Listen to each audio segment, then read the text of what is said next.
Zenitsu. Salom hammaga, sizlar bilan men yana Zenitsu va siz Zenitsu kanalidasiz. Bugun sizlar bilan birgalikda Demon Slayer, ya'ni iblislar qotili olami haqida gaplashamiz. Bu olamni qo'ldan kelgancha sharhlab berishga harakat qilaman. Videoni yo'qotib qo'ymaslik uchun like bosing, obuna bo'ling va kommentariyada komment yozib qoldiring. Eng yoqtirgan animengiz qaysi? Ko'p cho'zmagan holatda biz boshladik. Iblislar qotili asl nomi Kimetsu no Yaiba bo'lib, Yaponiya mangasidir. Yaratuvchisi esa Koyaharu Gatuki. Sizlar bu deb o'ylashingiz mumkin, lekin bu emas. Yo'q, Koyaharu Gatuki tomonidan yaratilgan. Dastlab 2016-yil Weekly Shonen Jump nashr qilingan hikoya Yaponiyaning, aniqroq aytsam, bobom yashagan davrda, ya'ni Yaponiyaning Taisho davri edi. 1912 va 1926-yillar bo'lib, ko'chalarda aytib qo'yay, ko'cha bezorilari yo'q. Oni, o'zbek tilida esa iblis. Iblislar oldin odam bo'lgan. Yana o'ylamanglar, yana iblis bo'lib tug'ilgan deb.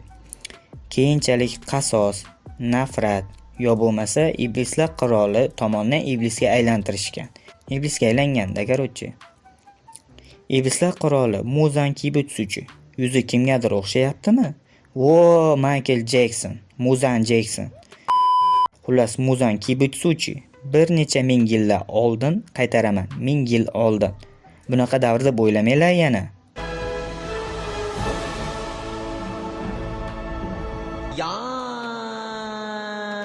O'sha vaqtlarda odamlar bo'lgan. Xullas, Muzan o'zini o'limdan qutqarish, katta kuchga ega bo'lish uchun o'z ustida tajribalar o'tkazgan. Sizlarni bilmadim, qaytdan tajribasi o'xshab qolgan. Shundan so'ng iblis nomli maxluqqa aylangan. Shunga yarasha odamlar bilan oziqlangan. Fojirgan cho'qman to'g'risi. Keyinchalik o'z qo'shini va oliy oylarga asos solgan. Akalar, bu haqida ham отдельный video chiqaramiz. Sizlar kommentariyada plus yozib qoldiringlar va like bosinglar. Men albatta chiqarishga harakat qilaman. Yana Demon Slayer korporatsiyasi, o'zbek tilida iblislar qotili tashkiloti. Tashkilot tarixiga yuzlansak, qadimda Michael Jackson, Muzan Kibutsuchi paydo bo'ladi. Shundan so'ng juda ko'plab odamlar qirilib ketgan edi. Iblislar ko'plab odamlarni qirib tashagan. Odam go'shti bilan oziqlangan. Shu sababli ham tashkilot tuzildi. Dastlab odamlar jang qilishdi, ammo foydasi bo'lmadi. Iblislar kuchli va o'zini tiklay olgan. Qo'shimcha tundan nisbatan kuchli edi. Bir kuni esa odamlar tomonidan quyosh chiqadi.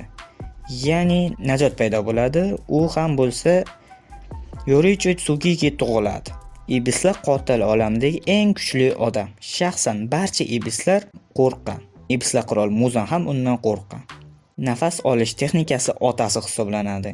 Yorichi tug'ilishida iblislar qotili belgisi. Undan tashqari shaffof dunyo ko'rish qobiliyati va quyosh nafasi tabiiy tarzda ishlatgan yagona inson edi. Quyosh nafasi quyoshga asoslangan bo'lib, iblislarni yo'q qilishda samarali edi. Savol berishingiz mumkin. Nimaga shunday kuchli odam barcha iblislarni yo'q qilmagan deb? Buning sababi akasi edi. Yorichining akasi bor edi, uning ismi Michikatsu edi. Muzan bilan Yorichining o'rtasida jang bo'ladi, Muzan yutqizib qo'yadi. Yorichini yo'q qilish uchun akasidan foydalanadi. Akasini iblisga aylantiradi. Akasi Michikatsu ukasi Yorichini o'zib ketmoqchi bo'lardi, lekin hech narsada o'zi olmas edi. Shuning uchun ham iblis bo'ladi. Aka-uka bir-biriga qarshi chiqadi, lekin Yorichi akasini o'ldira olmasdi. Yaxshi ko'rardi. Birinchi oliy oyga aylanadi Michikatsu.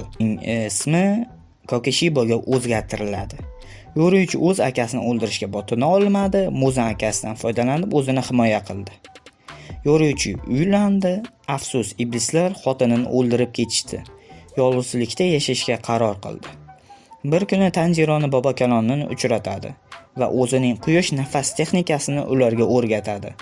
Shunday qilib Tanjironing bobokaloni bu quyosh nafas texnikasini o'zining oilaviy urf-odatiga aylantirishadi.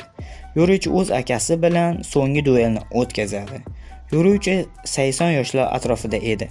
Akasini o'ldirishdan ko'ra o'zini o'lishga qo'yib beradi. Shunday holatda vafot etadi. Keyinchalik esa hech kim eslamay qo'ydi.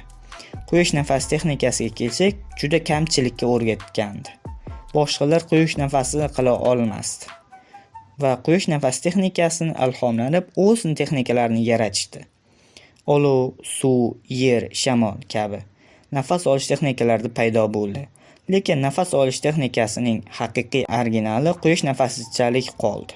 Usullar ham bor. Hozirgi Iblislar qotili tashkiloti rahbari Kagoyo Ubayashiki tomonidan 9 ta kuchli odamlarni to'plagan. Ularni bari iblislardan shunchaki qattiq nafratlanar edi. Iblislar tufayli bir yaqin insonni ayrilgandi. Muzan Kibutsuchi iblislar tashkiloti rahbari Kagoyo Ubayashikini oldiga o'ldirish uchun boradi va u yerni yoqib yuboradi. Portatib yuboratsam bo'ladi. Ustunlar kelgani kech bo'lganda barcha ustunlar hujumga o'tadi. Shu paytda cheksiz qala ishga tushib, barcha cheksiz qalaga yutib yuboradi. Bu juda ham yomon belgi edi.